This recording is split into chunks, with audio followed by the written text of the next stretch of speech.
the Around the NFL podcast. Three clowns in the Piccadilly Circus. From the Sky Sports studio here in London town, it's Around the NFL. I am Dan Hanzus, and I'm joined by heroes on a beautiful couch. Gregg Rosenthal, Marc Sessler, and the great face of NFL coverage here in England, Neil Reynolds. Hi, heroes. You're in my seat. Yeah, I am. You're in my seat. That's the whole reason I flew over here, to challenge you. I'm very uncomfortable because you look good on that single shot as well. And you look great as well. What's up? We're here. We did it. We've already been labeled as clowns by our own friend in America, Jason Sumwalt. I don't like the way this has started for us at all. But is it inaccurate? I don't think so. It's, I'd say 66% accurate. But we always kind of promote, hey, check out the YouTube now. And I think this is the episode to check out the YouTube because we're in this new setting. And just the way the seating is, I look like Dan's small child on the two-shot. Just like a little boy. It's tough because, Greg, probably you wish you were bigger. Camera. I wish I was smaller. And then we're next to each other. And it's like an ogre. Don't put that on me. I don't wish I was bigger. Oh, you are sitting up very straight, Greg. Like you don't. He's trying don't put to that maximize on me. his height. How is everyone? We flew here. We are jet lagged, but we are proud and we are ready to talk football. Yeah, I think we've done this. We've been through these battles before with the jet lag, and I think you guys have maybe done a better job this time around of getting some sleep, preparing yourself physically. I feel like I'm in the middle of a nightmare. It's fine. We landed 15 hours ago. No one's, The bar is all low. the emotions of the homecoming as well, though. That's the thing for you. It is so a you lot. have to deal It's a with lot all of to, that. psychologically, it's a lot to embrace. All right, so with Neil here. Enough of that. Okay. Neil, how is the season going over here? How are the London games? We got the last one. We're going to talk about that. We're going to lead off with it. Ravens at Titans just in a bit. But what's the difference? How about this? The difference in this city now compared to, 5-6 years ago. So I think it's that we're used to having them. And that's not meaning that we're complacent. It's just it's October. It's time for London games. I think that's whether you're an NFL fan or if you're just a sports fan. The NFL comes to town at this time.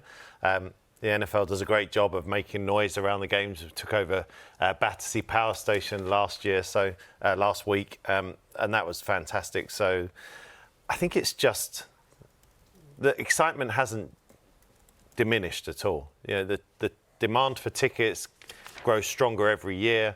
Everywhere you look about this game around the town, it just continues to grow. And I don't think it's slowing down anytime soon. It's been really exciting, but also expected, which is kind of makes it sound like it's the norm and it's complacency, but there isn't. It's tradition now. Yeah.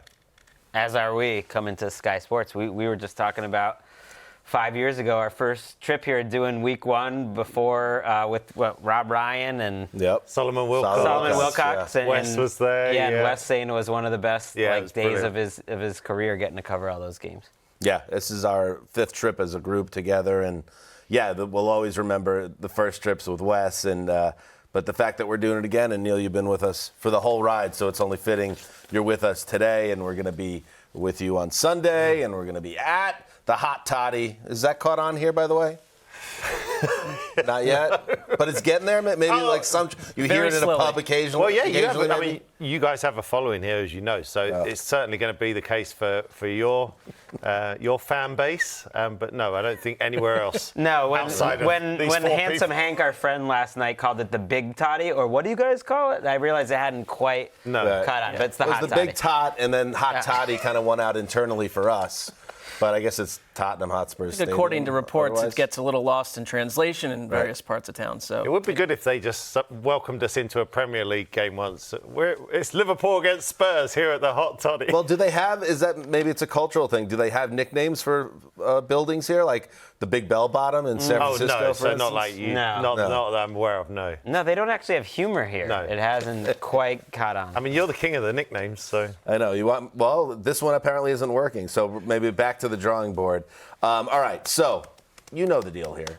Every preview show is a draft, but before we get to the draft, and because we have Neil here, just bring in a touch of class. Is something severely lacking on this show? Yes. A gentleman. For years. By the way, this one. An accent. This Reynolds here? Yeah. Guy's sitting in the car for 2.5 hours to get here today. He's a workhorse. He's a professional. There's no way to doubt that. But it's like, yeah, go ahead. I had to drive.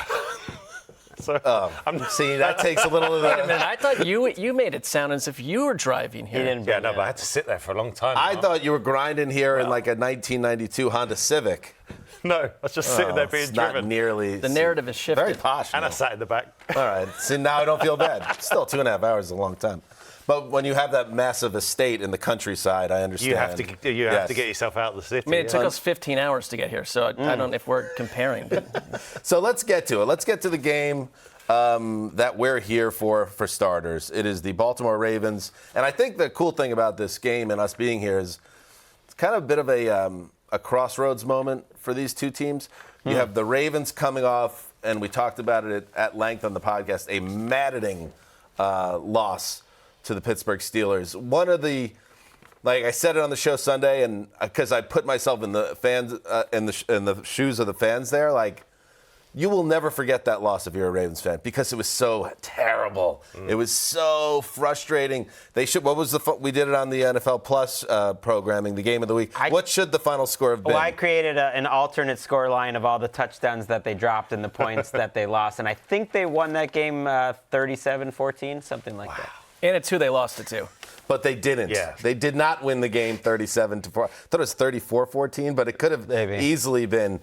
Instead, they lost a crushing 17-10 loss. Now, they get the Titans here in London. The Titans also interesting, Neil. They're coming off a loss. They're 2-3. They got to have it. It's kind of a got to have it game for the Colts. So it's an angry, annoyed Ravens team against the Titans team that's not going to give them anything. Yeah, I think that's set it up perfectly. There's a crossroads game. No, we can go now. It's that seat. It's that seat. It's like a superpower. It's warm. You can feel it surging through you. The great questions, and out they Get come. the chills, yeah. You both have issues. Yeah, we do. Far too focused on our own line of questioning. What it's about. I think a crossroads game. I think the interesting thing with the Titans, they're 0-3 outside of Nashville, and now here they come to London. And I spoke to, which one of you is going to say humble brag when I spoke to Mike Vrabel last week, and he said that we shoot ourselves in the foot when we're on the road. He said it's unforced errors. And this is the first week I was reading a couple of Titans articles while being driven here today. And all right, well, don't rub it in now, Neil. I mean, I'm just playing up to the bit. It's a bit now. No, I mean it's now you're distancing yourself from the listeners. I am. I'm supposed to be a man of the people. This is the first time I've heard it mentioned that is Tannehill going to be replaced if they lose this one or the one after. And I thought that was ridiculously early. But that story is out there now. So yeah, there's a backs to the wall feel for the Titans, and the Ravens are going to be so annoyed. I know you said it on one of the pods a couple of days ago. They should be 5-0 or could be. So there's frustration there as well. And two teams that are used to winning. I feel like Ryan Tannehill's the least of their problems, though. Since week one, I think he's played well. Yeah. Pretty well. He played well last week. Like the fact that Mike Vrabel puts all this money in their defense, they can't stop anyone through the air. So I like that little matchup for Lamar. Like they make a lot of mental errors. They're bad in the red zone. They've always been traditionally really good in the red zone, and maybe Tannehill is a part of that. But they're usually one of the best teams. It hasn't been like a typical Titans team in general, and I look at that, like Christian Fulton is this guy who's a free agent, a cornerback, and they're starting some other shaky guys at cornerback. He's supposed to have a big year, and he's getting toasted, and now he's got to go against a Ravens crew that, even though they dropped a lot of passes last week, I'm looking at the positive. I'm looking at like, hey, I haven't seen a Ravens offense where there's wide open wide receivers ever. And now we've got him. Your boy Odell, you can mention, you talked to him yesterday or whatever. It sounds like he will play in this game. I know he hasn't done much this year. They're at least healthy at wide receiver. So I look at that. You got open receivers. You got a pretty good running game. It's like a top 6 or 7 running game. And you've got a defense that's had so many injuries and yet is near the top of the league statistically in just about everything. They've used more starters this season as a team, the Ravens, than any team in the NFL. And they're actually healthier this week than they have been all season. So I'm an optimist. I say I look at those baseline things and like that they should be much better. And as the season goes on, it's actually a good-looking team. I think what's happened in the past couple of years, because they were banged up 3 seasons ago, they were banged up last season, they've been banged up this season. They've gotten used to, and they fight through it, losing these key players. And I mean, right now, Greg, you are right, because I think if you want to look past the fact that they've failed to execute in key spots, like that, the drops against Pittsburgh were unforgettable. They're fatal, but they are like essentially the 8th best team on third downs. They're 3rd in the red zone, which has not been the case for the Ravens at all times. They're 4th in rushing yards per game, 7th in yards per carry. I mean, like they are executing in a lot of different ways globally, but they've lost 6 fumbles in 5 games. And it's like you go back to that Colts game. Kenyon Drake had a killer fumble as they were approaching a score, and so it's taking points off the board. And like you can get these guys open, but Zay Jones, who's got a lot of talent, you can't be dropping wide open passes like you're in 4th grade on a Pop Warner field. Zay Flowers, that was the jet lag. He does look like he's on a Pop Warner field. I saw him yesterday. I mean, talk about when you want to feel old.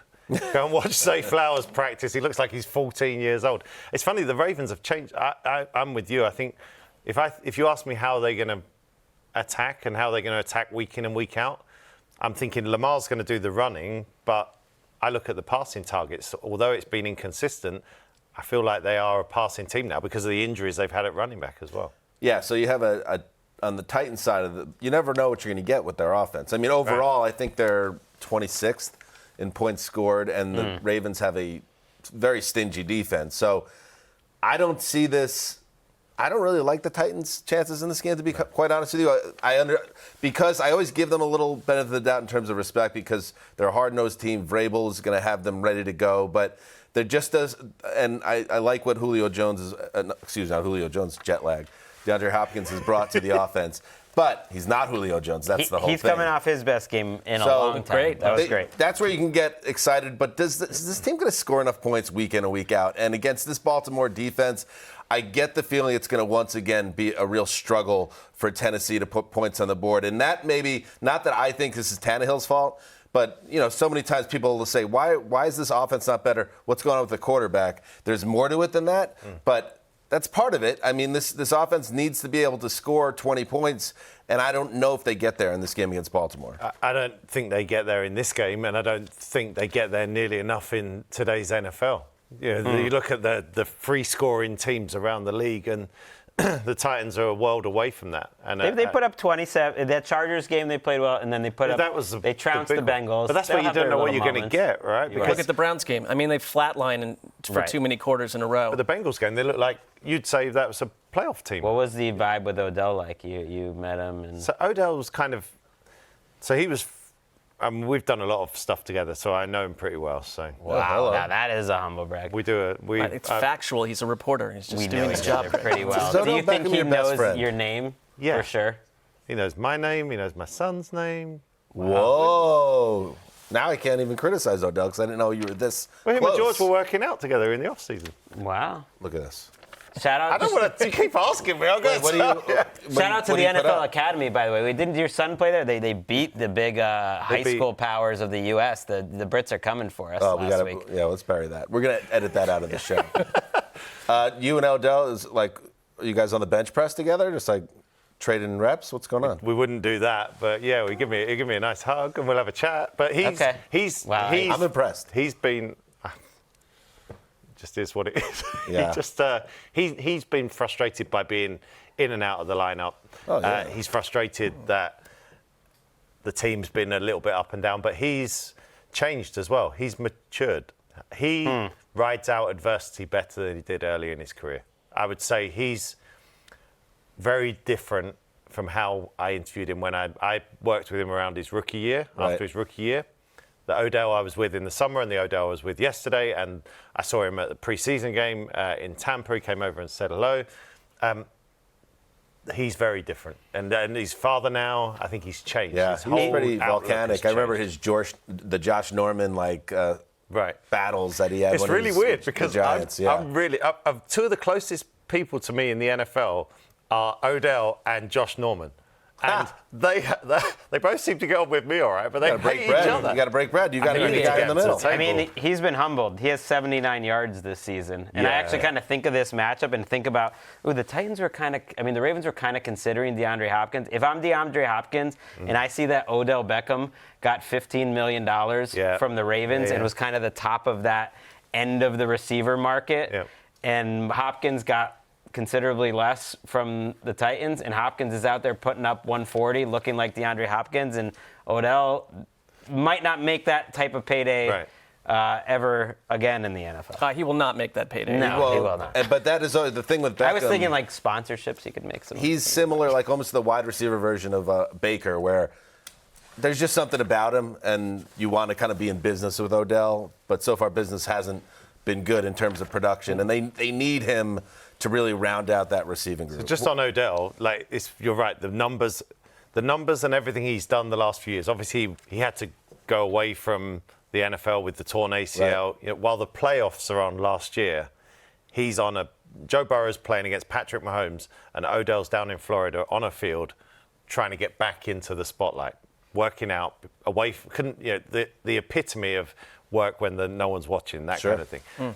The thing is with Odell, though, he is, to me, the closest thing to Beatlemania in the NFL still. I went around 10 training camps this year. The only site where somebody was having their name screamed over and over again was Baltimore. He moves the needle across America still, I think. Certainly when you see it on the ground, like very few players. I was going to say no other, but it's not quite no other, but very few players in the NFL. I think that's why, he got that payday. And I think maybe that's why he has a breakout game. He's going to score a touchdown on Sunday. He's scoring on Sunday. He's going to score a touchdown. I love the matchup of the Ravens, and Lamar's been making such good decisions, throwing well from the pocket. I think Odell gets a touchdown. He's in the end zone, and he said, this one's for George Reynolds, and then Zay Flowers gets a touchdown, and Rashad Bateman gets a touchdown, and the Ravens rock it out at the hot toddy. I'm going to lock it up. Let's go. Let's go. Interesting. The last time you kind of got in your feelings about a team, it was the Patriots Rainmaker, and now because the Ravens are basically your team. So it's you say that about like six teams. I am excited about this game, but I think it'll happen. Put a little extra juice while we're on Sky Sports. All right. Okay. Cool. We'll see. I would love Odell to make an impact. Neil, you made an impact here. I just now unsolicited advice, and I'm in your chair, and it's a little disrespectful, but I come from a coal mine town. So it's like where I come from, it's working class. Don't tell people you have a driver taking you here. Say I was on the bus and it took 2.5 hours. I think that will take you that much higher in the industry. That is good advice. I will always take on And Cat's board. already out of the bag, but Any advice you give me, Dan, it goes straight on board. Also, like a coal mining town that was named Vogue magazine's top 5 like bucolic places for bankers to retire. Don't tamper with the narrative. Neil Reynolds, Sky Sports, the man. We'll be back with him later this week. And catch you later, Neil. Thanks, bud. Thank you, guys. Thank you. All right, we're back. Oh, Neil. Just a touch of class. Very classy man. We need that. This one's for George. Yes. Georgie Reynolds. I call him Georgie Reynolds. Son of Neil and a talented baller. Track him online. All right, let's get to it. The draft. This week, Marc Sessler, here in your hometown of England. And how does it feel to be back in the land where you lived for like 14 days, about 44 years ago? Now, I was from the ages of 3 to 6. I don't have a lot of tangible memories. Oh, yeah. But, I told you last night that I used to sit outside my bedroom window up on the 3rd story in Surrey, and there was a next-door neighbor, a woman that would drive in around 10 o'clock every night on her motorcycle with like various men. She didn't have a driver? I just assume everybody has a driver. No, she drove her own motorcycle, her own vehicle. This is where you learned about, a lot of things. how it gets done, human sexuality. Well, I wouldn't say that we, this was in a driveway, so. But that's, yes, it's very special to be back. I feel much more awkward making the normal jokes jokes we would make because we're in a room full of Sky we Sports appear to be employees. psychotic, so.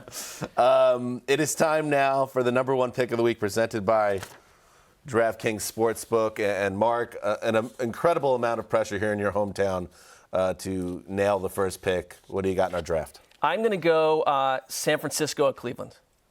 All right.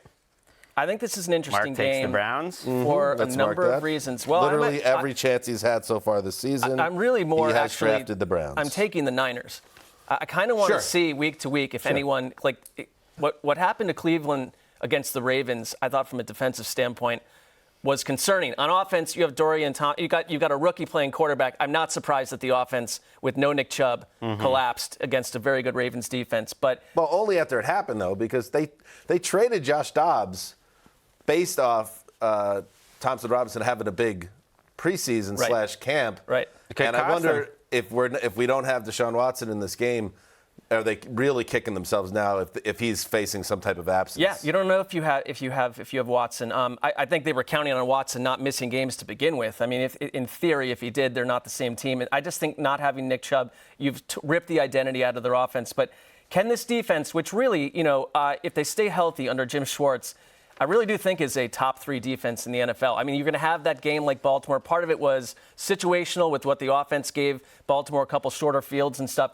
But we haven't seen Brock Purdy uncomfortable.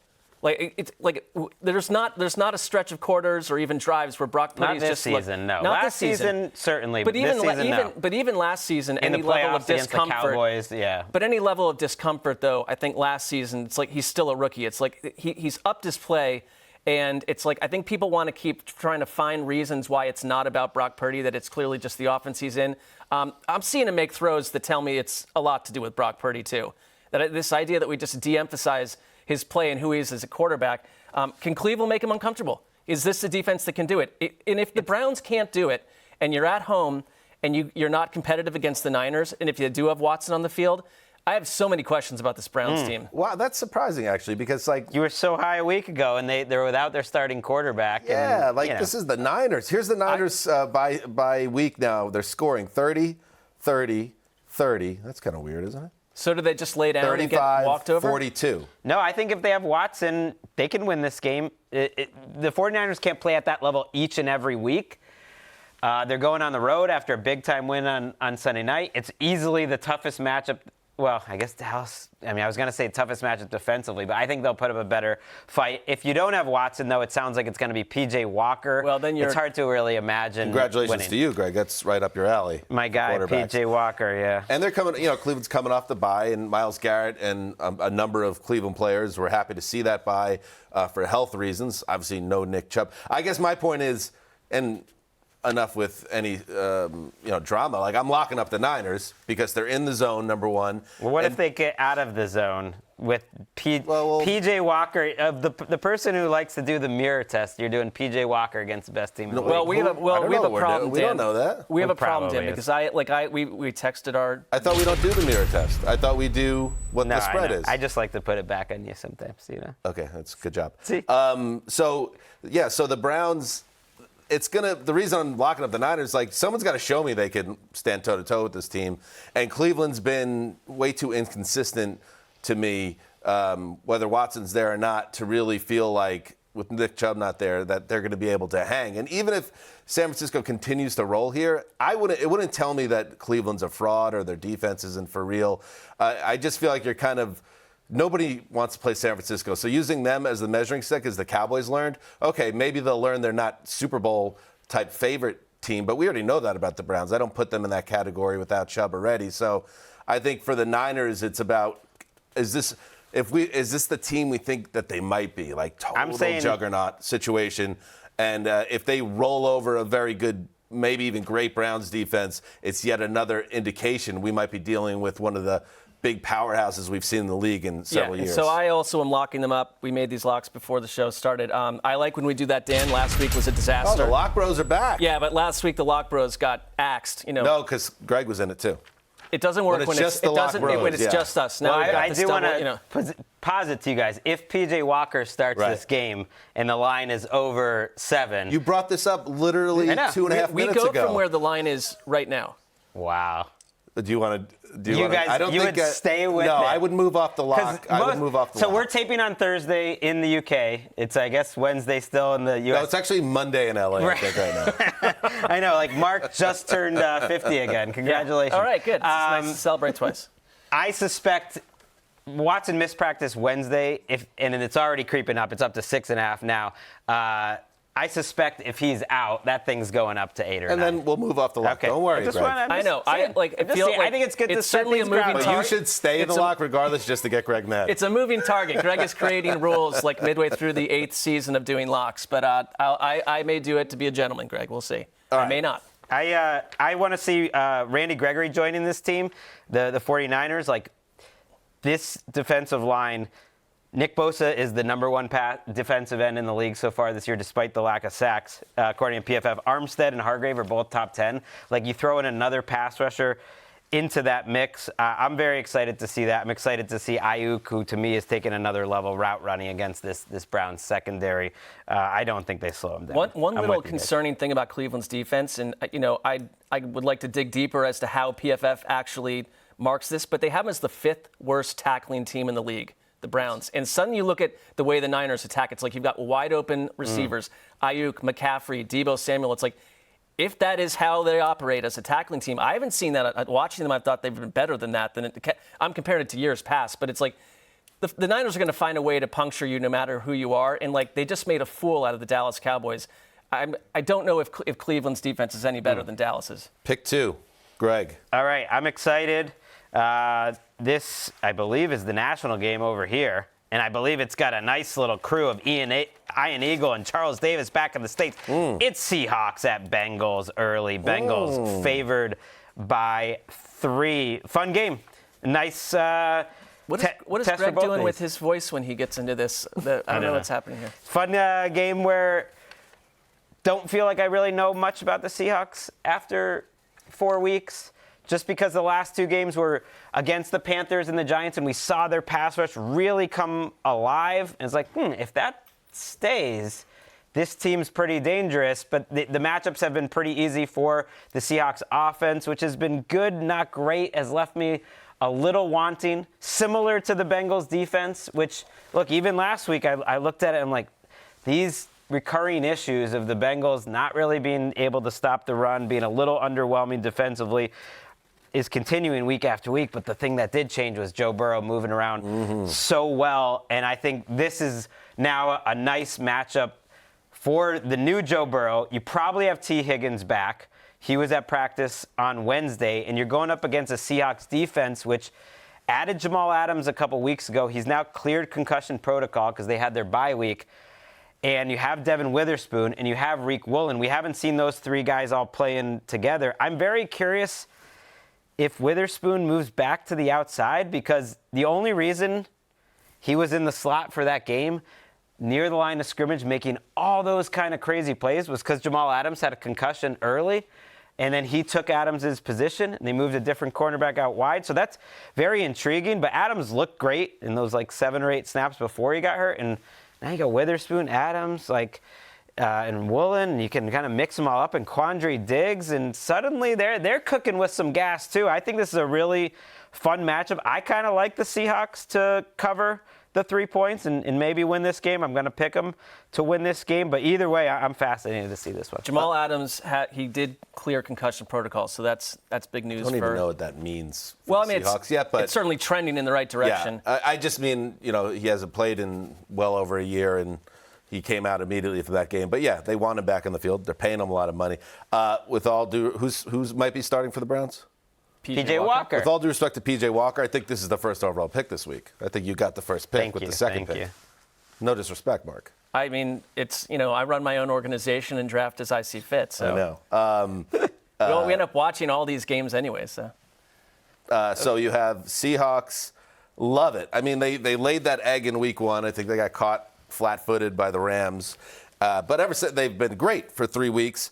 And now Cincinnati is more, I was so relieved when Joe Burrow lit it up last week against Arizona, because the AFC needs him. The AFC, I feel like we need more teams to be spicy and feel like Super Bowl type contenders right now. It's been a bit of a a weird start to the season, and adding Burrow back, if he can just continue to build off that game, to me, Cincinnati's back, and we don't have to worry about anything or come after Zach Taylor. But they could be 2-4 after this week. They could play well and lose to a good Seahawks That's why team. it's a big game. I mean, that's why. So you have a Seattle team playing really well, going to Cincinnati. If Burrow is healthy, he's going to be able to score points, and if T. Higgins is back, even better. And Cincinnati, again, it's not a must-win, but yeah, you fall to 2-4, and once again, you're right back where you started, where you feel like you're in desperation next week. And you know who they have next week? The Bills. So it's like they kind of got to win this game, at least one of these two games. So I'm really excited to see how these two teams go at it. And Geno is playing well again this year. You have the running game, which I've really been impressed with both those guys in the backfield and how they complement each other. I think Seattle's a tough team. I think it's a tough matchup, and I think this is one of those games that could go down to the final minutes. I'm going to go with Cincinnati because I always, at the end, go with Joe if Joe is right. But it would not surprise me if Seattle got out of there with a win. They asked Burrow if this is as close as he's felt to 100% since all this havoc occurred to him. He said, by far. And, I mean, I don't think there was a bigger development last week than watching him play healthy. Like, the healthy version of him and what happened with Jamar Chase, all I want to see is, it in its form this weekend to carry over, that this is who they are, because they're right back at the top of the AFC pile, if that's the case. I mean, we had an unhealthy player unable to do what he wanted, and they looked like a complete lost ship. And I think they would take care of Seattle. I would pick them to win by above the spread. You know what? I know someone who agrees with you. Whoa. To the zoo. All right. To the zoo. Hello, London. Good to see all my fans out there. I know what you're thinking. Nick's back. You thought my brothers put me in one of those cages at the zoo, and there'd be no way I could get out. Well, I came to save the Around the NFL podcast today. They're boring picks that get everyone to just tune out or play it on 4 times speed aren't going to happen anymore. I'm back in charge, baby. And yeah, we're staying home in the jungle. This goes out to all my UK Bengals fans out there. The Bengals take care of business against the Seahawks. Lock it up. Oh, and Greg, if you had any guts at all, you'd go mano-a-mano with me and lock up your boy Geno in a big spot. But I have a feeling you're going to be a coward and take, let me guess, the 49ers are their 6.5-point favorite. Be a man, Greg. Do it. Thank you, Nick, for pointing great. out that the 49ers was the most gutless choice of the week. All I right, go appreciate ahead. that, Nick. Go ahead, take No it. way. I'm taking the Ravens. What? He just challenged you as a man. He just said, I bet you're actually taking the most gutless pick of the week, and that's don't you guys deflect. versus PJ Do not Walker. deflect here. I'm sticking with Ravens. No, of course. I don't really believe Gregg, that. That's bad. Why is that bad? When it's Geno, But I kind when of. it's the Seahawks, and you get challenged as a man. But I don't really. You must. I don't believe in the Seahawks as some great team. I think they're good. They're fine. It's not the Seahawks. It's taking on the challenge of Nick. I mean, I think that, this is your way again, to stick it to Nick. From a Watching showmanship Geno beat them will be pleasure enough. But I'm not really that Week after confident in week, that. he comes on this show, and by the way, the swagger of Nick is unchecked at this point. He's an out-of-control animal in that zoo, and I love it. The I week have to away say. helped him, I think, with the hubris. And he's right about the Niners. If Deshaun Watson does not play, I'm going with Nick to the zoo and getting behind Cincinnati. And I mean, I'm just saying, last chance, Greg, because it feels like a big moment for you to go up against Nick. He's been every week coming at you on this show. Yeah. To really put him in his place. Right. You could quiet him for a month plus. No, I think that's a great point. When someone comes in last place year after year and challenges the champion 3 out of the last 4 years, that's exactly when the champion should stay doing what he already does and get another championship. I'm staying with the Ravens. No sense. No sense of the moment. All right, let's move on then. And thank you, Nick, as always. I'm going to go with Washington at Atlanta with the third pick. It's, it's not. Man. It's not. You're killing my draft? Well, what do you want? Where should I go? What would I take? No, here? but you know what? That's the thing. Let's be real with some of these slates. Last couple of weeks, there are not a lot of gems out there. My choices are pretty rough here. So, no, I actually kind of like the game just because, show me Desmond Ridder. You can put this together for a couple weeks in a row, and because if you can, the Falcons should win that division. All they need is an okay quarterback, which they haven't had for most of the season. But he was certainly more than competent in Week 5. And if we get that guy again, then I'm not saying the Falcons are a fun watch at that point, but they are at least a team that should be paid attention to. And again, in that division, it's crazy, these South teams. You don't even have to really like the teams. If these teams could just get to a competent level of consistent play, they're going to stack wins because the schedule is so soft. Everyone else, it seems, is playing a killer schedule across the league, except for these South teams. Because they all play each other. Right, exactly. And they play the AFC South, too. So, that's why it's interesting when you look at all these schedules across the league. Wow, this schedule's getting tough. It's all the teams that aren't in the South because they don't get the South, and they just are slobber-knocking with each other. I think this is a doorway for Atlanta to show us who they can be on offense. That's why I'm into the game. And on the Washington side, man, it was as grim as it gets in prime time. And you just want to see how this team bounces back from just getting their doors blown off. And, to let it get that ugly against the Bears. And it was supposed to be a celebration at FedEx Field. So now you have a chance to kind of dust yourself off. I think they have the right quarterback for it in Sam Howell, that they're not going to be, in their own head after getting beat the way they did. But at the same time, I can't really say I trust either of these teams, so I don't know who shows up here. This is a Ron Rivera team. Its stronghold should be its defense. There are pieces on defense. I like their front, but you gave up 33 points to Denver, who we don't trust. 37 to Buffalo. All right. 34 to the Eagles. These are good teams, but 40 to the Bears.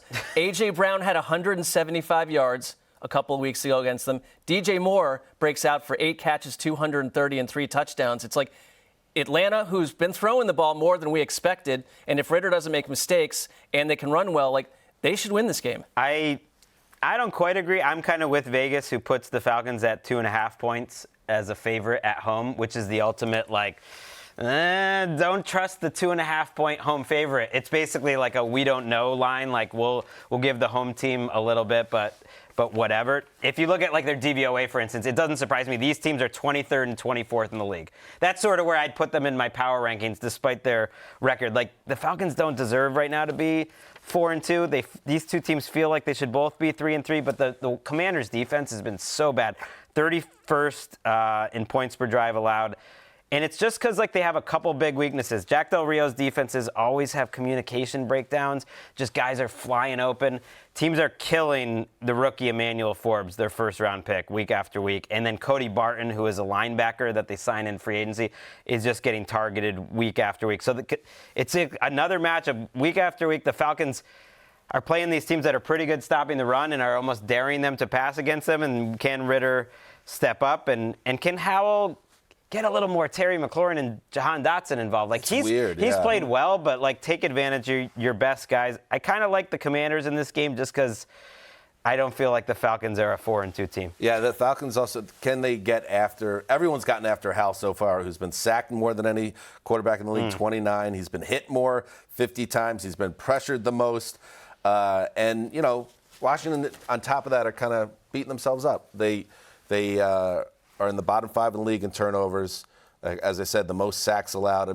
It's been overall kind of a disappointing start for Washington, a team that I think was going to be a little more competitive than they were. So I think, once again, the Falcons feel like at home, where Ridder hasn't lost a start yet, that feels like a chance for them to continue to stack wins, even if maybe I'm not totally sold on them. Hasn't lost a start at home going back to high school. That's tough to do.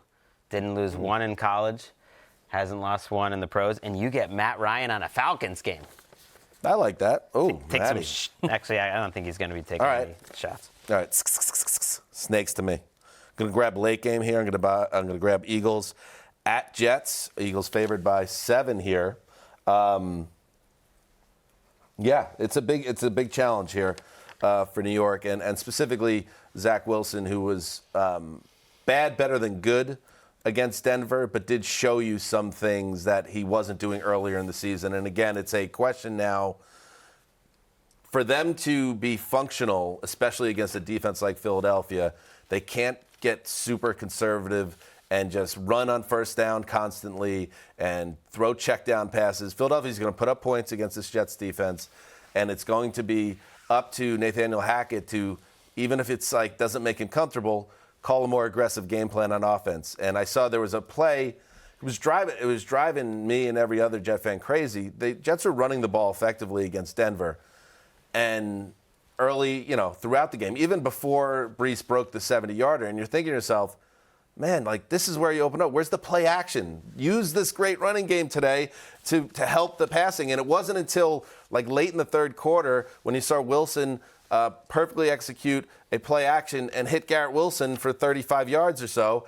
And it's like, we need more of that. They have to open it up on offense. The problem now is Elijah Vera Tucker tears his ACL. He was their best, most versatile offensive lineman.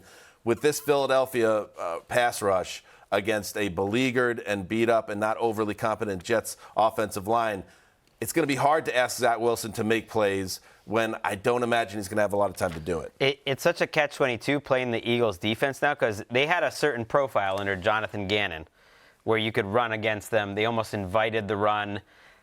They're the opposite this year. They've been very good stopping the run. I think it's because Jordan Davis has gotten better.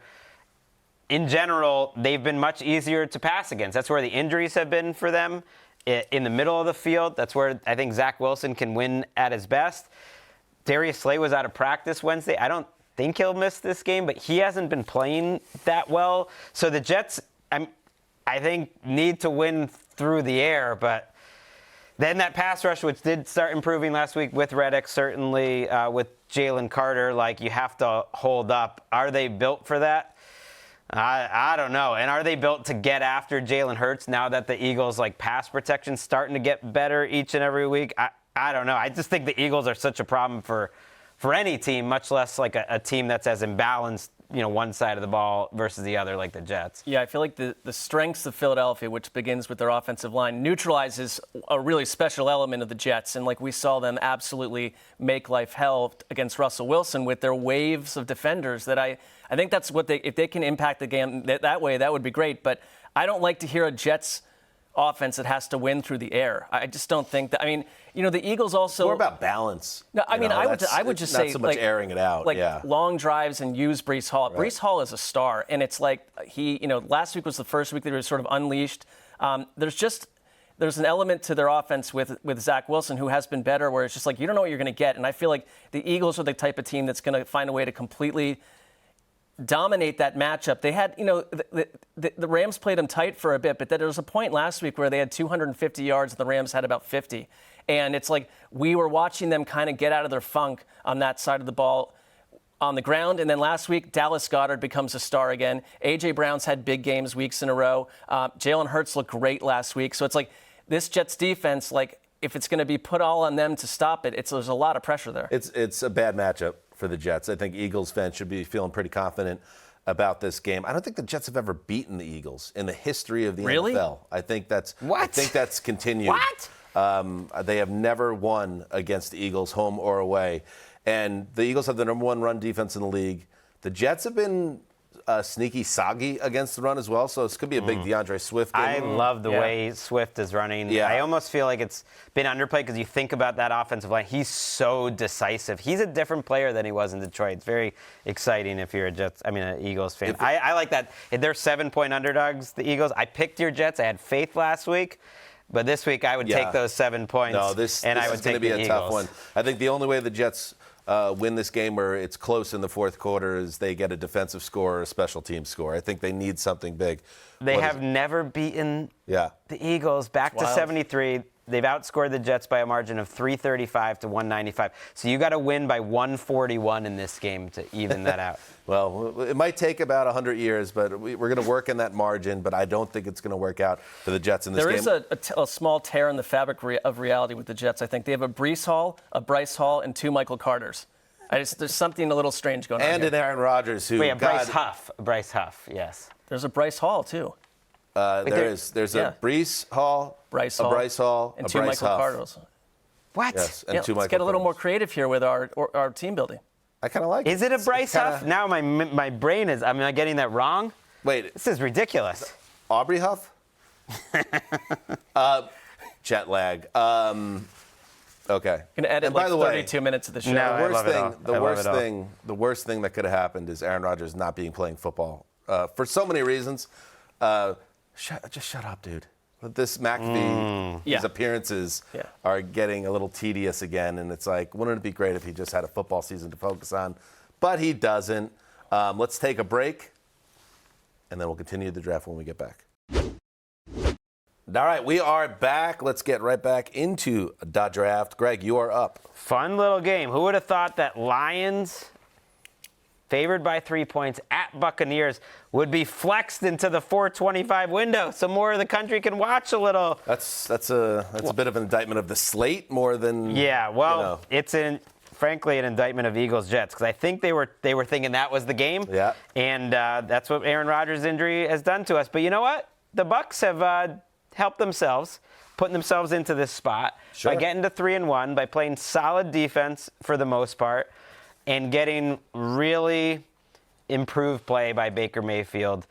He's not playing amazing, but he's just making better decisions. It's like, oh, Baker Mayfield, but mature. And I guess I never expected that to necessarily happen. Some quarterbacks never get there. Maybe it's the coaching. Dave Canales did a great it's the job in schedule. Seattle.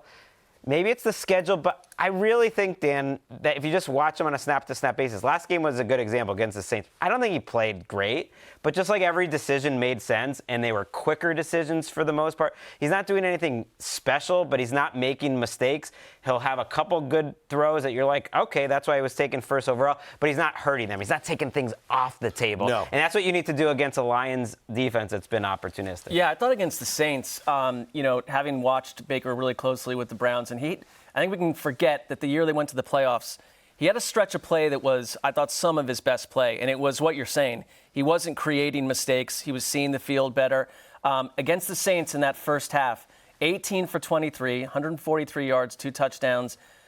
He had no Mike Evans in the second half, and Mike Evans is still dealing with a hamstring. He's out of practice. That's Right. concerning I don't because love Godwin that. looks better, but that's asking a lot out of Godwin. He had a big play with Godwin, but it's like I think Baker also, like the little things that he can do, he's used his legs to convert like a string of third and longs in a number of games. And I think the Baker experience is like he's obviously turned off certain players, Odell Beckham being one of them, but the reports coming out of Tampa that they just love him, that he hangs out with them in his spare time. Like, and I know, to me, this stuff matters. It's like we see quarterback locker rooms go south if you don't believe in the guy, like a Carson Wentz and others. And like the better version of Baker is showing up. I think that gives him a chance. But then it's like I look at someone like Aiden Hutchinson, and who's the kind of player that's given Baker problems before, like athletic defensive lineman who can blow up like screen passes, and you got like Aiden Hutchinson has this like special vision to get in the way of these types of laterals and screens, tip them, catch them. I mean, he is a star player, and the Lions to me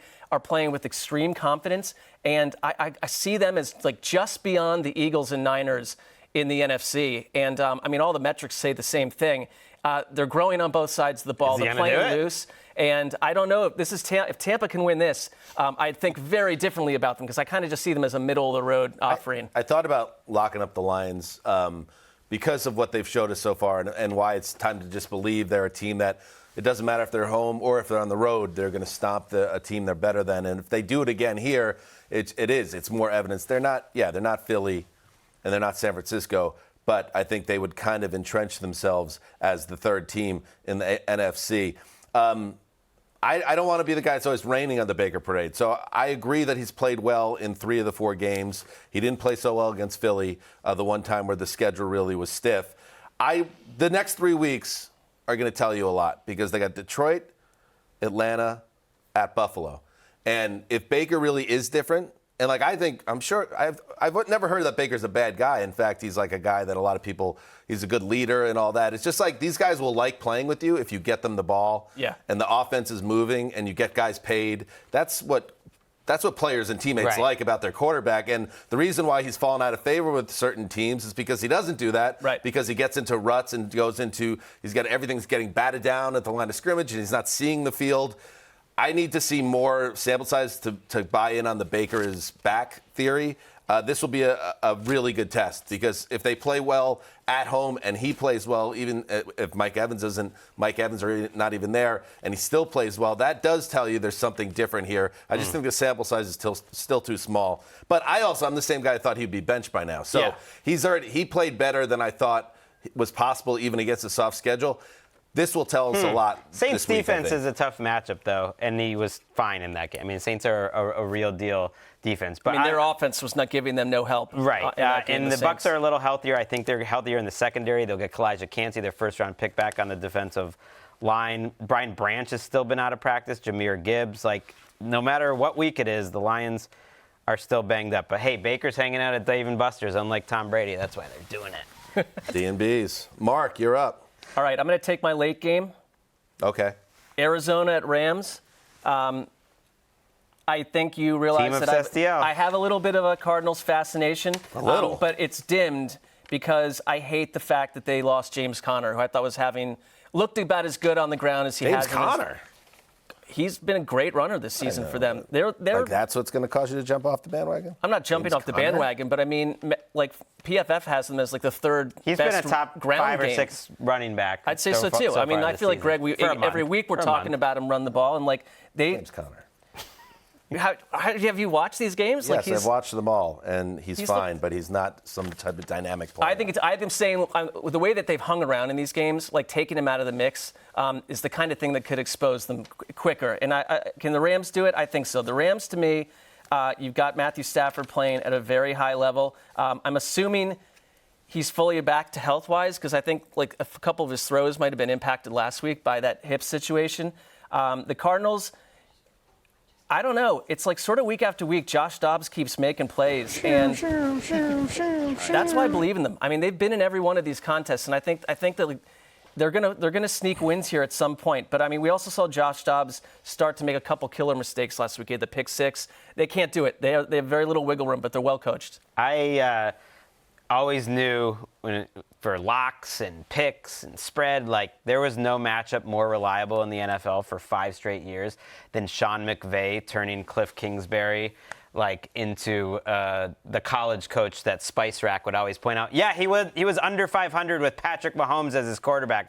That's how bad Cliff Kingsbury was in college. And Sean McVay would just boat race him up and down the field twice a year. Now it's a new coaching staff, but it's not a good Cardinals defense. As encouraging, and I think they play hard, they're ultimately undermanned there. And I think the Rams are as quarterback dependent as any team in the league. They need Stafford to be full Stafford. Hopefully he is, but if he is with Kupp, and you're seeing those 3-way option routes where I know Puka's great, but there's no one like Kupp where it's literally Kupp just reading the defense after the snap and Stafford knowing exactly how Kupp's going to do it. And you could just see him having 170 yards in this game. Yeah, I thought it was a roadmap to what you're going to see a lot this season now at the Rams, because Nakua had that great runway with Kupp out of the lineup to prove himself. And then you saw it in the first, they were targeted combined 23 times, 12 to Kupp, 11 to Nakua. So that's the offense. And it's going to be fun to see them continue to play together. I think they're both going to eat in this game. And, I think Arizona has been pretty good story this year that they haven't been embarrassing, but I think they will get boat raced here by the Rams. Well, let's go. Amari DiMercato used my waiver pick. I'm back in fantasy for the first time in a decade. Amari DiMercato. He'll be on my bench, but that's your Ravens starting running back development, for now. Greg. Yeah. It's your own team or your children? No, I am in a league. You're in a league. I am in a league. What brought how you are back? you faring? What's your record at this point? A neighbor friend who pushed hard at the last minute, and I like the people in it. I'm 3-2 so far. I'm okay. Points are pretty high though, so I'm feeling good. I like how we're looking. It would feel great to beat Greg in fantasy if you were a neighbor friend. They don't know. Yeah, they don't know. Yeah. I don't think really. The backstory. What's going on, or at least most of the people in the league. That you built Roto World brick by brick. They're not aware. I don't think they're so. Wow. Can you imagine when they find out? That's going to be internet a massive event. Mark, back to you. All right, let's see here. Where are we going? Uh-oh. He's scrambling. Caroline at Miami. The flop sweat. Caroline at Miami. It's a cess dog pick. Well, I think Miami is fun to watch. Miami. Carolina, to me, I have been on this Frank Reich beat since the preseason that I think there was this assumption, you get Frank Reich's offense, it's going to be real steady and real sure. Mark's playing the hits. No, they look completely lost to me. They cannot run the ball. Wind up the old Frank Reich take. Wind it up. Yeah, I think what? Pull the string. I think it's like, Frank Reich brings stability, and it's a great coach to have to pair with Bryce Young. And I'm at the point now, I think we can be like, did they even want Bryce Young? And the comments that Frank Reich made this week about his weekly meetings with David Tepper, slightly concerning. It sounds like it's a bit of a boiler room. Let's listen. Tough situation. Listen Here we to go. Frank. Poor old Frank. There's different philosophies in ownership. You know what I mean? Some owners kind of stay away and don't engage a whole lot. No. Other owners do, and his philosophy is he's going to engage. And listen, it's only been a short experience, but it's been a really good experience. It hasn't been fun. You know, it's not fun. Those meetings aren't. I wouldn't characterize them as fun meetings. But those meetings make me better, and I trust they make us better. Yeah, that's tough. You could hear the guy we've talked about. He's lost a lot with the Colts when things got sideways, and now he's with a team that's very deep in a kind of a reboot. Are you surprised that he was like that open and earnest about what's going on there? Yeah, a little bit actually, because it's easy to read between the lines there because Frank Reich has been playing football and coaching football, and he was a quarterback. Like, he knows football so much better than his boss. Yeah, but I think he's just a grown man who's being honest. He prefaced it all by saying, like, I think they're good for us.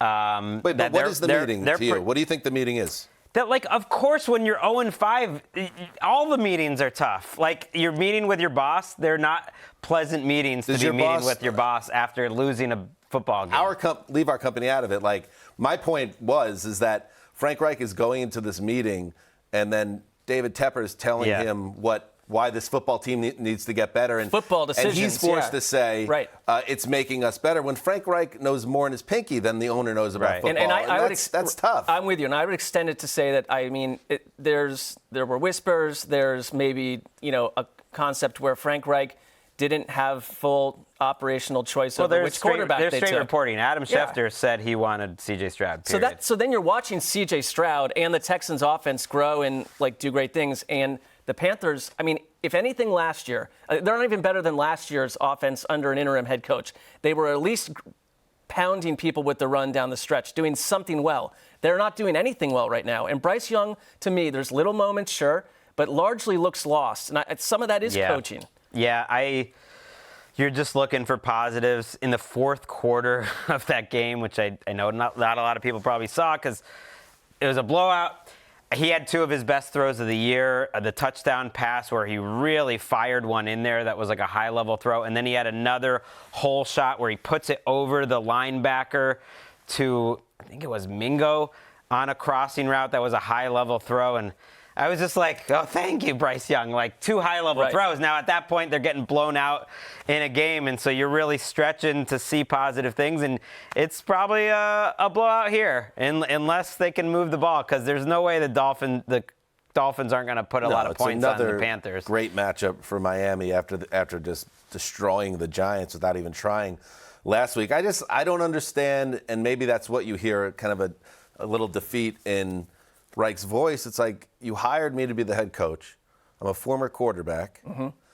I was the offensive coordinator of the Eagles, who won a Super Bowl against Tom Brady and Bill Belichick with Nick Foles as the QB.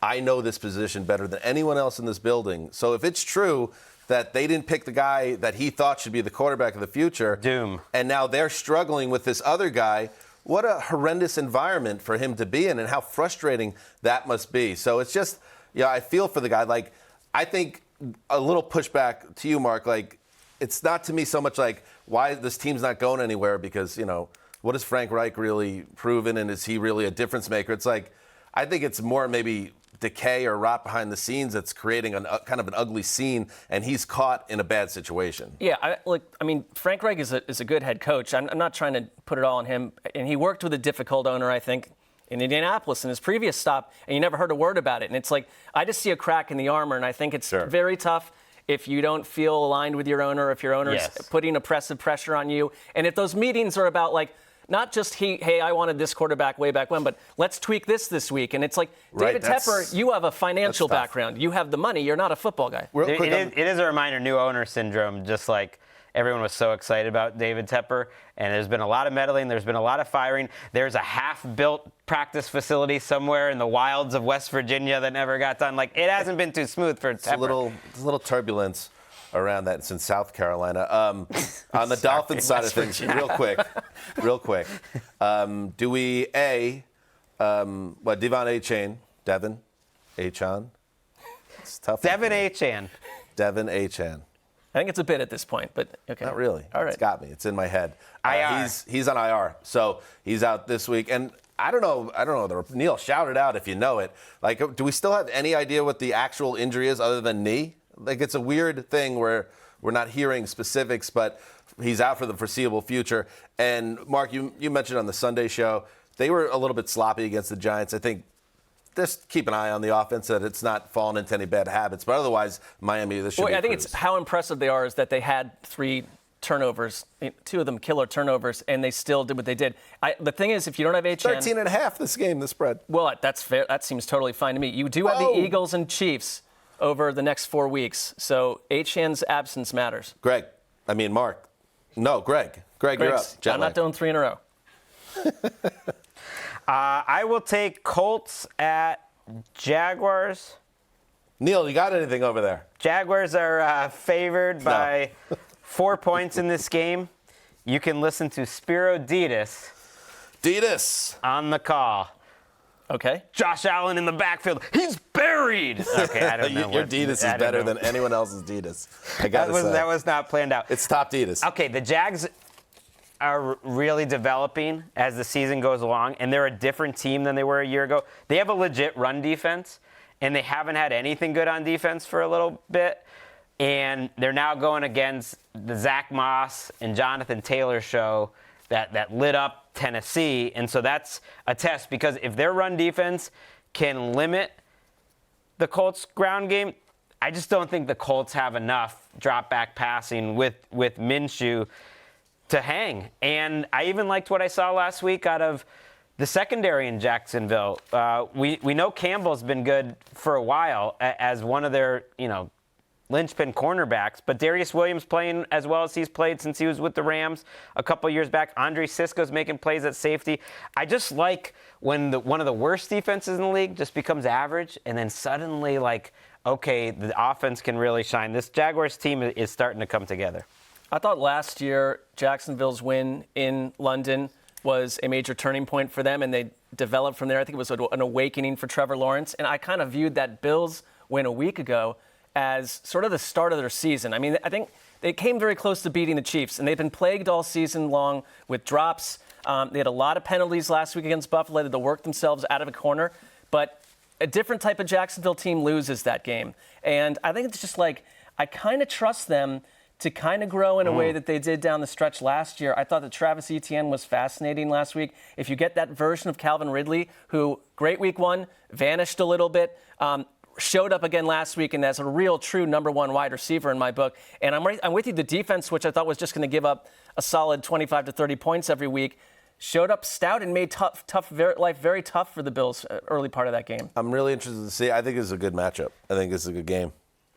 I think it's a good value add in the draft. I do wonder what we'll get from Jonathan Taylor this week. That will was, it be any different, that was my question. I wonder, obviously they brought him along very slowly, and we didn't see much from him, and then Zach Moss had another big game. But I would think this would be the game where it becomes at least a 50-50 split, if not, depending on Taylor's feeling and running, even more than that. And, I think, like we said, it's one of the best luxuries of any team in the sport that They lose Richardson for a period of weeks. He's going to be out. But Minshew will come in, and I think they'll continue to be hanging every game, including this one. I think the Colts are going to be frisky throughout the year playing in that division with that schedule. Did they beat the Jags? I think they certainly can. I mean, the Jaguars were awesome when they were here for 2 weeks here in London.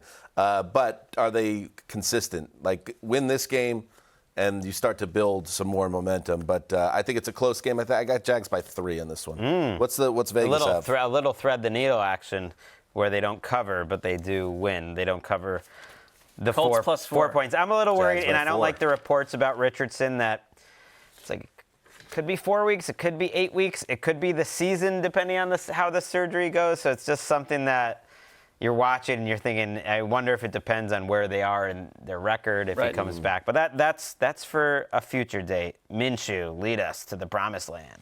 All right, let's take one more break, and then we'll finish up the draft. All right, we are back. Let's finish up this draft. This is a good one. I got a good value here late. Saints at Texans, still there, right? That's there. That's a nice All right, pick. I like this. Very good. Good job by you, Dan. Chris thank you very Myers kind of chilled the draft value of this one, but yeah. Yes, it was very. I hope he does Myers not listen to sent this the stock show. plummeting of this game, but it's a good game. Sorry. You know what's interesting? If you took out that meltdown against the Packers in the fourth quarter, everybody would be talking about the Saints defense this year. And to the point you made about Baker earlier, like they have been for the most part really good this season, and they went up to New England. I know you're catching New England at a bad spot in their history here, but like to shut out New England in New England, and now you get the Texans, and I think we've been kind of on this train that we believe in this offense, that this is a team, again, it's a South team, so they have a lot of favorable matchups throughout the year. You could see with Stroud continuing to play well, this team not just hanging in games, but winning games. And this is, I think, a nice test for them, because if Stroud takes care of this defense, and it's a good setup, it's in Houston, you're going to really, his Rookie of the Year candidacy is going to grow even more, because you're going to be like, okay, he's now giving us a sample size that's big enough to feel like this is just who he is. And his development has been so quick. If you're a Texans fan, especially in light of what's going on, what we just talked about in Carolina with the number 1 overall pick, you're over the moon right now because you're on track here. I really love the test against this defense, and I have a new assistant coach of the year leader in the clubhouse. It's Bobby Slowick, who, he's never called plays before, but I just see like him working with Stroud in a way where it's like this Texas offense is well coached for the first time in a long while, and every week, because if we see moments with Bryce Young, like you see a lot of moments with Stroud every drive. It's like the way he throws the ball and what he's doing, and just his like ability to process out of the gate this quickly. It's him. It's the matchup of his coach. It's the offense he's in. The way that they've kind of overcome a lot of offensive line injuries. Laramie Tunsil did not practice again on Wednesday. I don't love that. This is a team that's functioning well on this side of the ball, and they're really fun to watch. I was disappointed by their performance on balance against the Texans, though. I mean, against the Falcons last week, that was my game. They were kind of stuck in mud. They couldn't finish drives. And it's interesting because Ryan Nielsen comes from New Orleans, their coordinator, to Atlanta, basically runs the Dennis Allen defense, and now you play the actual Dennis Allen defense if you're the Texans offense. So back-to-back weeks, what does Slowick and C.J. Stroud learn from that matchup against Atlanta? Because I think you're playing a better version of it now in New Orleans with really good cornerbacks. I think Alontae Taylor is, under the radar, is one of the best young cornerbacks in the league, and he has the physicality to kind of move around and play a Nico Collins, and Marshawn Lattimore is playing at like an all-pro level, and so they're sticky. Stroud, I think, played a good game last week, but they weren't explosive, and really I think Atlanta put it to them in that game, even though it was pretty close. So it's a time for the Texans defense to stand up and shut down and make this a defensive game, because they were kind of steamrolled a little bit. It's hard. The Saints, I think, are having a hard time like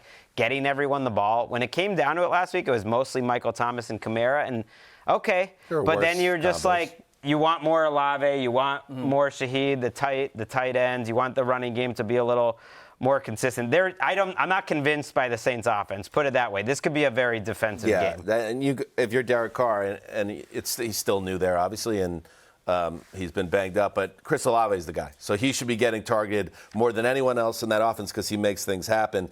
I do love the matchup with the Saints defense against Stroud because their strength, their defense, they're number one in the league, the Saints, in plays over 10 yards or attempts over 10 yards by the opposing offense. They shut things down. And I think the thing about Stroud is here's some NFL ranks. He's third in the league in passing yards per game, fifth in yards per attempt. He's got 7 touchdowns, pass rating near 100, and yet he still has this ongoing streak. It's now an NFL record. I don't know if that sits well with you, Greg, for the most pass attempts to start a career. That is actually a record. Without an INT. And if you were babying him and you were throwing a lot of checkdowns and a very conservative offense, I wouldn't be as impressed. I'd still be impressed. You're a rookie heading into week 6 without a pick. But the fact that he's near the top of the league in yards per attempt, it's really that's a very telling stat, pairing those two together. So he's going to continue to be challenged here against the Saints. But that is, you couldn't ask for a better start to an NFL career. There's few guys I remember that have hit the league, just hit the ground running at this level. So it's a big storyline in the NFL right now. Yeah, there were a lot of doubts after they drafted him. I would ask you this, which roster, if you were to take over a team, which roster do you like better?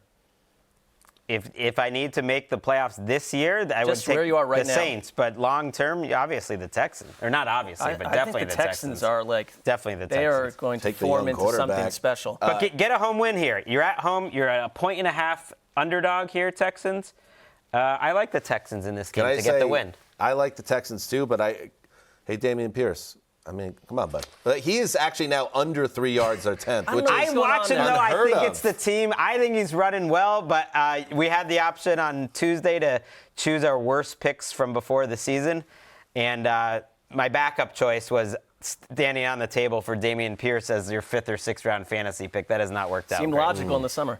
I'm not totally off it because he is getting the touches each week, but it's been. They're averaging just 82 yards per game on the ground. So if they can get the ground game figured out and pair that with Stroud, look out. All right, let's see. Am I up again? Oh, no. I hate when this happens, but I don't have a lot of options. So I will go and grab Patriots at Raiders. Are you kidding me? First of all, Raiders laying 3 points of wood here. Nance and Romo? They put Nance and Romo in this game? What do we do, schedule makers? It's a puzzling decision. All right, so you send Nance and Romo to the desert. Greg, if you're a Patriots fan, where are you at with this team in the sense that, Belichick comes out and he gives the press conference this week where he's like, we're starting over. We're doing this, start over. And then any other question where you tried to glean any type of insight into how they might change their game plan, we're starting over. So they're starting over, which is tough thing to do in week 6, and a lever to pull or a lever. Did you watch the game? That is something that you don't really want to flick that unless things are going terribly. Things are going terribly. The Raiders, it was so fun. We talked about it on Monday night. Max Crosby getting that spotlight and absolutely destroying his opponent. Will he do it again in this game? Probably, because he's playing opposite a man named Verdarian Lowe, who they got to replace. They got to have some accountability. I know they don't have anyone, but it was like the 6th-string tackle on the Vikings, and he's been one of the worst players in the league. And that's who Crosby will be against. Mac is the quarterback, but now this is yet another, you're just another team now. You're getting the reports of, but this is an important week for Mac. So they're kind of. He's been benched 2 weeks in a row. Right, but they're also making it clear that, this is sort of last chance saloon. If he struggles, I think, we might get Zappe as a starter, or we might get Will Grier as a starter. I don't know. We've talked so much about that. I want to just say something different about the Patriots, which is just that I'd like to see more about the players I was most excited about coming into the year on the Patriots, which were in the front. Keon White, their rookie pass rusher. Christian Barmore, a guy that I really thought was going to be a future All-Pro when he was a rookie. not seen a ton. Josh Uche in a free agent year, not even on the field that much. You're playing this Raiders offensive line, which has stunk, and Jimmy G, who I think looks a little lost. Like, go win a ball game, young Patriots pass rushers and Bill Belichick defense, which hasn't been bad. They've still been a top 10, 12 DVOA type of defense. Like, go win a ball game defensively against this lousy Raiders offense. I mean, what neutralizes a promising aspect to a young defense, though, is they're the worst passing offense in the league. They're the worst running team in the league. I think they're the worst team in the league. I don't think they're well coached. Is that crazy to say? I'm taking them. They're getting their doors blown off. Neutral field, I'm going a -2 over the Panthers, but I think you might be right. That's fair, but I think Bill could cook up Justin Fields. I think he might win this game, but he might not. -3 is fair. Belichick has not shown himself to be an asset in the middle of this. First of all, when you say, we're going to start over, we're going to make changes, that you don't make any changes because they don't have any options. Like, what else? Like their roster has depth issues all over the place. Demario Douglas and Juju both have concussions. Sounds like they're going to miss this game. Right.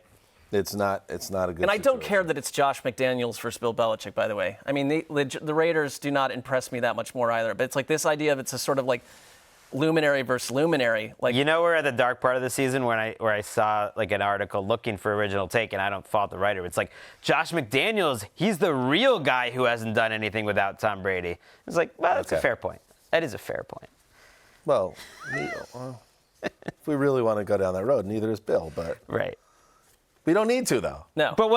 We already did our flashpoint. But we did. Yeah. Bill has. Bill won a Super Bowl with Tom Brady as the 27th quarterback in the league and one of the most dominant defenses. Like, that wasn't actually Tom Brady. Even 2003 wasn't actually.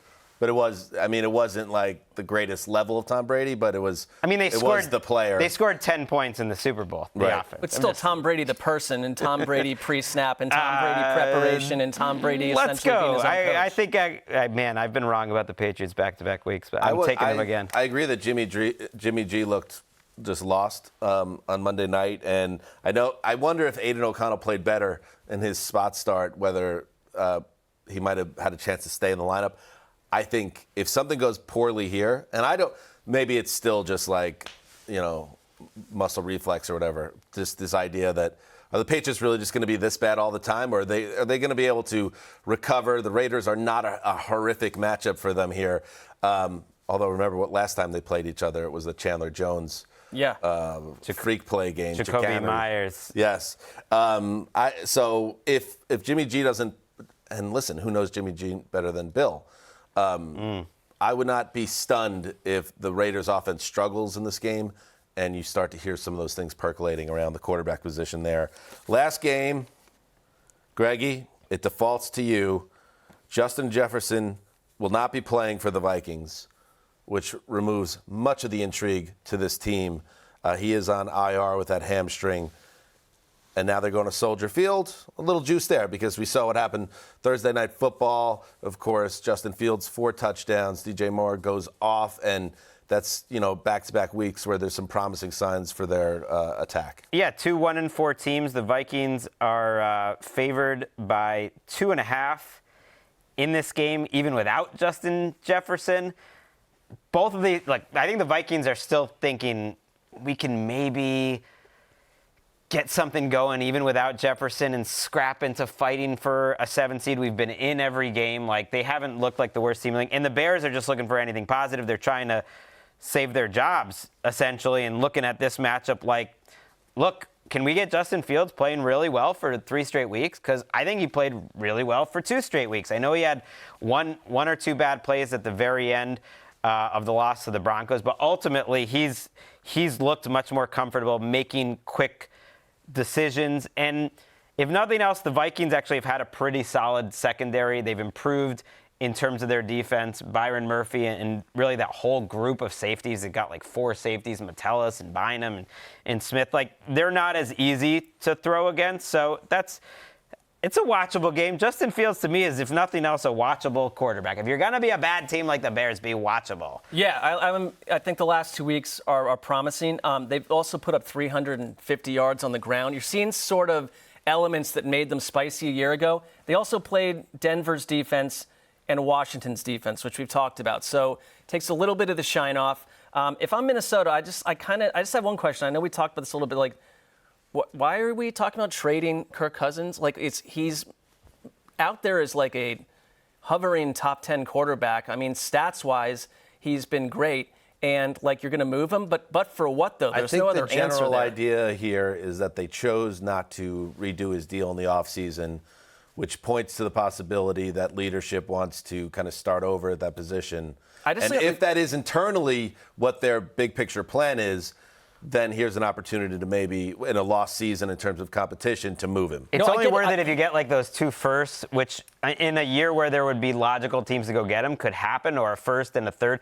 But I don't know if those teams exist. We hit that. No, I just think it's that's a nice idea to move on and rebuild. And it's not like it's my favorite quarterback on the planet, but like we're watching teams that took the wrong quarterback all over the place. It'd be a tank. It'd be a way to try to get Caleb Williams or Drake May, because they are last in the league right now in terms of rushing attempts. They're first in passing attempts. They're the most pass-wacky team in the league. You throw in their backup into that, forget about it. Well, if you all right, this is just galaxy braining this, but if you do trade Kirk Cousins, and what if you trade Justin Jefferson? Then you have the entire. Well, if you really want to tank and start over, right? But then you're going to have 3, maybe 4 first-round picks, and then away you go. I'm not saying they should do that. Justin Jefferson. They got to pay him, Greg. If they don't, they're going to keep him. They got to make him the most. There's no scenario where he should be available in any because unless organizationally their philosophy is not, to pay a wide receiver more than any